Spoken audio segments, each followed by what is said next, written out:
Welcome to Uncaged, a show that celebrates thought leadership from today's top business leaders. The program provides a voice to amazing executives from around the globe who are shaping the world of business today and mapping the path to the commerce of tomorrow. Today, we're speaking with Ryan Hummel. Hey, Ryan, how are you? Hey, good morning, Ben. Now, Ryan, I'm excited to get into this. We're going to be talking a little bit about how technology plays a key role in understanding technology, a critical role in understanding mergers and acquisitions possibilities and ways to build advantage for businesses. And we'll be discussing Ryan's business interests in Excendio as an advisor of Excendio Advisors and as a partner at Fortium Partners. We'll talk a little bit more about what that covers off. He is also a professor or adjunct professor at the amazing Drexel University. And so, Ryan, it's been great to introduce you here. Tell me a little bit about yourself and your career. Sure. Thanks for having me, Ben. Yeah, I've been a technology leader for more than 20 some odd years, most recently serving in a full-time capacity as Chief Information Officer at a global financial services company. In 2021, after multiple mergers and acquisitions, I decided to go out on my own. So I left full-time kind of corporate America and have started my own consulting practice where I'm working with a couple of different other organizations. My focus right now is on executive technology consulting and merger and acquisition consulting. So it's exciting. And, we were talking a little bit before we started, Ryan, in the role or the purview that the CIO and the CTO has in a business. And when you start to think about effective M&A, wow, that lens that you're coming from is really, really helpful. So tell me more about what you guys are working on at Excendio Advisors as well as Fortium. Yeah, sure. I'll start actually with Fortium. So as you mentioned, in our earlier conversation, you talked about technology being kind of the skeleton or the underpinning for almost every industry out there, every business or organization out there. So, if a business is not thinking about technology or maybe not thinking about it in the right strategic way, a way that aligns with their business goals, they're probably not going to be successful or maybe as successful as they could be. So at Fortium Partners, we work with companies in transition. We work with them on transformation, on ensuring they've got the right path forward. Likewise, from a merger and acquisition perspective at Excendio, we work with organizations that are already in that transition or that transformation, right?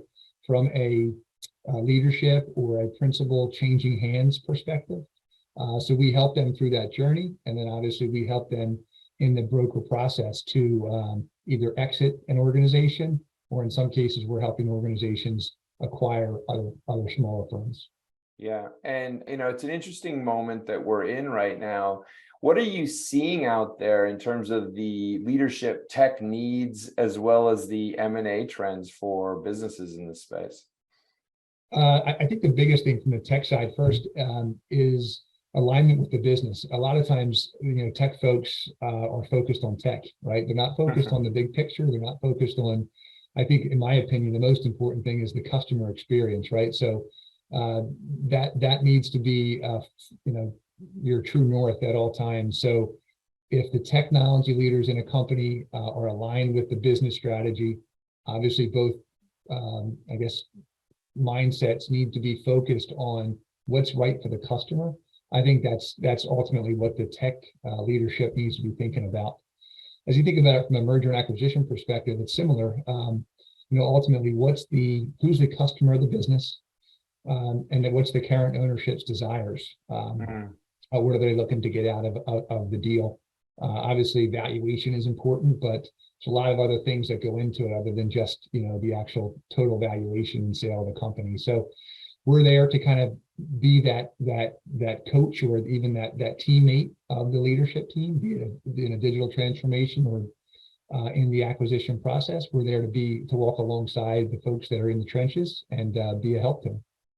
So, Ryan, I mean, you've transitioned from being the CTO and the CIO guy, the guy that has to manage the budgets internally, to now really thinking about those topics as companies consider their mergers and acquisition possibilities. Tell me about that journey that you've made there from Sure. kind of Yeah. what you were doing to where you are now.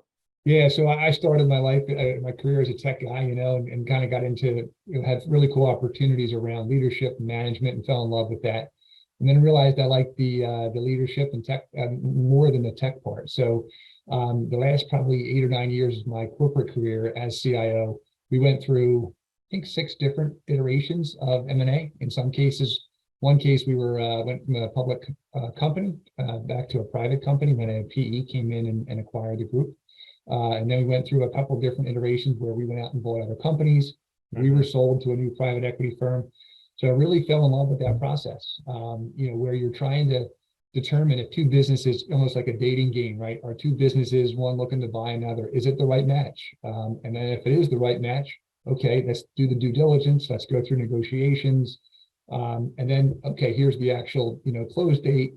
Now we actually have to go do the hard work, which is integration of teams and all that stuff. So I really fell in love with I'll say the transformation. That seems to be the sexy word, right? Yeah. The transformation process there, which is been super exciting, and that's where I really fell in love with, and really wanted to, my next stage of my career, focus on that transformation process, that technical M&A, and that M&A process. And Ryan, we've lived through probably the biggest watershed moment in our careers, certainly with the pandemic. And I'd just be curious, how has that experience kind of changed maybe the temperature gauge or the processes when it comes to things like M&A and really offering technology leadership? I think the biggest thing I'd say there is so every organization has a culture, right? Good, bad, and different. All I guess points of the spectrum. So I think when you're thinking about transformation, and then when you're thinking about two organizations coming together as one, you're obviously looking for an economy of scale. So a lot of times, I mentioned earlier, valuation and the number, right? That's a big part of the deal, right? But you also have to be thinking about it from hey, are these two teams, are they going to come together, right? Are these two organizations, are they going to come together and really be a part of, a single unit going forward that's going to be successful? I think that the most recent number is 79% of mergers and acquisitions, the result of mergers and acquisitions fail. So almost 80% of those things don't work, right? So what does that mean? That means that numbers aren't everything. So you have to be thinking about a lot of other things. Again, I tie it back to people, humans. We as humans are part of every one of those transactions. So how can we make sure that we're doing the right thing? Forget about technology, forget about the economics of it. Are the people behind it are they the right match going forward? So I think that's the biggest kind of. Such an interesting figure there. Now, let me just tweeze a little bit on that. Yeah. So you said 79% don't work out. What does not work out mean? Yeah, great question. Great follow-up.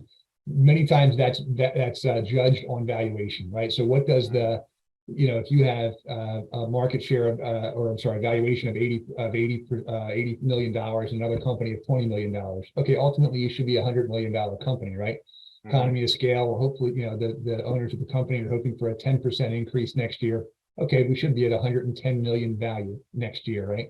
Many times that measurement, that yardstick, proves out where it doesn't equal that value. In fact, the overall value will be decreased less than $100 million, right? So it's interesting in that for one reason or another, again, whether the products didn't work out, the roadmap was incorrect, again, people and culture didn't allow things to happen.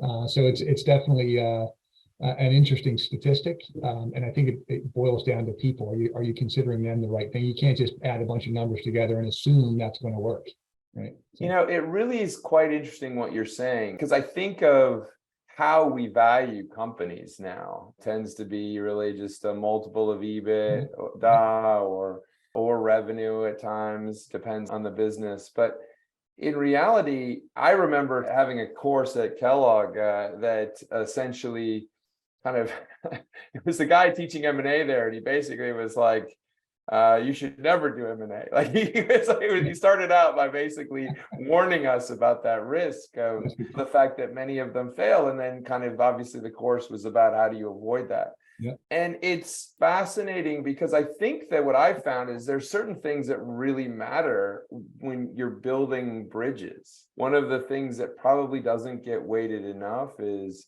customers, making sure that there's kind of customer fit between two businesses. Yeah. Quite often the culture piece is huge. I think you made a great point up front, which is understanding what people's motivations are. Like, why do they really want that, right? Why are they doing this? And I found that there's a bit of real kind of need to get behind what people say sometimes. People will say one thing, but they absolutely mean another thing. So, right? Yeah, no doubt. Doubt. And so it's really, really what an interesting space you find yourself in, Ryan, and certainly one that we need more expertise and growth in. Absolutely. But I mean, Ryan, as you look forward right now, here we are in 2023, and it's been an interesting beginning of the year. You know, there's a lot of discussion about perhaps the challenges in the economy, inflation, et cetera. How are you seeing that that's going to impact the market? And how's it impacting some of the customers that you work with? Yeah, I think everyone's kind of has their wallets kind of in their pocket with like that little clasp on it, making sure it's staying in there. No one wants to step out and make those big spends, whether it's from a large digital project that a company is looking at potentially doing or maybe should be doing, and I'll put in quotes the most recent debacle at Southwest, right? They had that technology challenge that they should have been addressing years ago and finally caught up to them over the holiday season. So those kinds of things, right? People don't want to spend the money. Organizations are still very hesitant to spend the money, and they will be as we go into this or continue in this uncertainty. I think from a M&A perspective, same kind of mindset. A lot of the larger organizations and private equity groups are really keeping their the large deals kind of on the back burner for now. What we are seeing though is a lot of the smaller and the mid-market organizations. There's no slowing down. If you have the right organization or you need the right organization in a small to medium market kind of viewpoint, there's certainly deals to be had out there. So I think it's almost like any advice you give to someone, just a regular old person, right? A homeowner, right? Just be wise with your spend, right? You have to take care of some things, be wise with it, make sure it's the right one, do the right due diligence. Whether it's a technology project or you're looking to acquire another organization, just do the right research. And again, we can help with that. Yeah, well, I can see that your advice would be really critical here, as I know those are hard decisions. I mean, as someone who has acquired businesses and also sold businesses, that process is challenging, and quite often you really need someone to kind of guide you through that. So you almost need someone outside, right, to be able to run ideas against someone that doesn't have emotion in it. So, and sometimes kick you in the head when you're too emotional, right?